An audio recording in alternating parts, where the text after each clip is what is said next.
Okay, so I'm going to go ahead and introduce week 3 to you, which is June the 18th through June the 24th. We're going to be looking at adjectives, telling time, yes, no questions, and question words. So if you open up this block right here, you'll want to start with the video that explains what you're doing for the week. You're going to want to study pages 40 to 49 and pages 50 to 55 in your text. You're also going to want to review pages 20 to 33. Our module objectives for this week are the things that you should be able to do upon completing all of this week's work. You should be able to describe your physical appearance, your nationality, and some aspects of your personality traits to others. You should also be able to tell time, to ask and respond to simple questions in Spanish. You should be able to relate basic information about Spain's history, economy, geography, and people. And this week's all of this week's assignments together address student learning outcomes 1, 2, and 6. All of the assignments this week are due on the 21st, and you want to start the way you normally do by first watching the instructor-made videos. This is important because I don't ever get to see you, so the only way that I can explain information to you is through video. Okay, so if you open them up, you will see Chapter 2. You have videos on Chapter 2 vocabulary, telling time, yes, no questions, interrogative words, que and cuál. Looks like I have. Okay. Okay, so after you're done with that, after you've watched the videos, then you want to come out here to the class participation forum. You want to click on the thread, and then you need to post you hit reply and post any questions or concerns you have about the material covered in the video or any other questions or concerns you have about the class.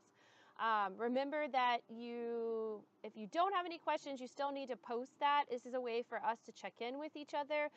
So in order to get credit for this assignment, you have to post something, and that can be I have no questions, which I don't expect everyone to have questions every week.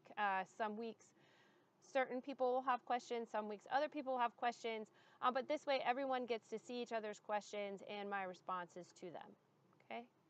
So it's important that you're posting in there. Okay, so you're going to have test 2 this week, which is on the second half of chapter 1. I'll go over that in a minute. You also have assignments in my language labs. You have all of these SAM assignments and these extra practice ones. So you can click on my language labs, which I already have open. And we will go to the 21st. If you click on the 21st on the calendar, the assignment should pop up in here. And you just need to make sure that you open up each one and complete it. And remember, you have multiple tries to complete this assignment before they close out on the due date.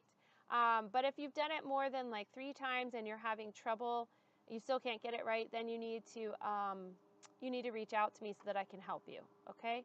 So you'll type in your responses here, hit finish and submit for grading. This one you are going to possibly need accent marks and things of that nature. So remember there's a little bar up here. So if I wanted an accent mark here, like an accented A, I would just click that and then it would show up, okay?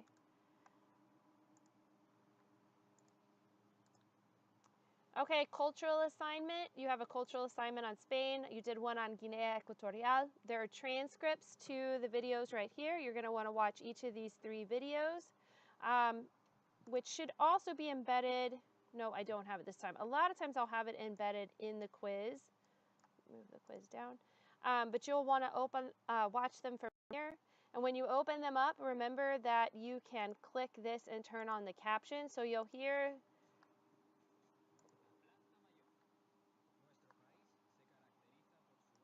So you can hear that the person is narrating the video in Spanish, but you have the captions in English right there. Or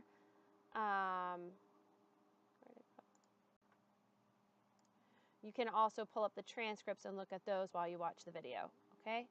And then when you're done, you'll open up the quiz and you will, you've got a few fill in the blank. Remember, this is what I had talked about before. If what you fill in the blank is misspelled, or like if I ask for 5 and you spell out 5 instead of writing the number 5, but my answer was the number 5, it's going to count it wrong. And I know this. I have to go back and grade it. So don't send me a bunch of emails alerting me to this. I am aware. Just give me a little bit of time to go in and actually fix the grades on these. Okay, the rest are true, false, which the computer should be able to grade correctly. And you want to make sure when you're doing this as well that you are taking information straight from the video. So you can't really go look it up online because this is comprehension of what you saw in the video. Okay. Okay, and so then also this week you have your your test 2 on the second half of chapter 1. So you've got 3 hours and you only have 1 attempt, so don't open it. You shouldn't take you 3 hours, but don't open it until you're actually ready to complete the quiz. So the first says, La clase de la profesora Rivera. Read the following description of a classroom and answer the questions using the information in the paragraph. So you'll read this paragraph and then you'll answer the questions below. Here, ¿qué hay en el escritorio? Your classmate is helping you review the classroom vocabulary. Listen to each statement she makes, then decide whether each is cierto or falso based on the picture. So you'll click this button here. So en el escritorio hay 3 lápices. If that's true, you'll hit cierto. If it's falso, you'll click here. Okay, and there's multiple like that.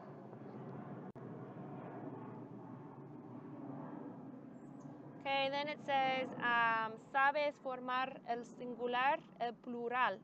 So you have some sentences that are either going to be in the singular form, like el estudiante es trabajador y pesimista. The student is hardworking and pessimistic, and you have to change it to the students are hardworking and pessimistic.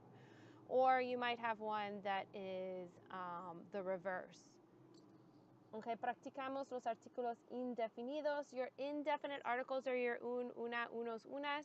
So you have to complete the sentence with the appropriate indefinite article. Okay. Descripciones de estudiantes.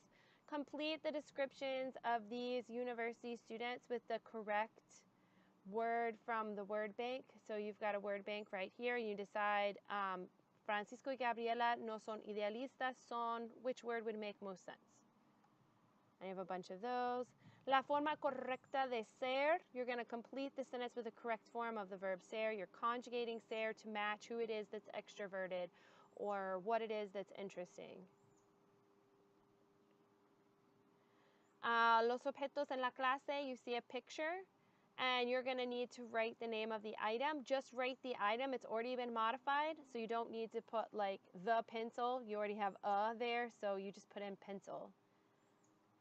You have quite a few of those. Descripciones de la clase. Fill in the blanks with in the following paragraph with a logical adjective from the word bank.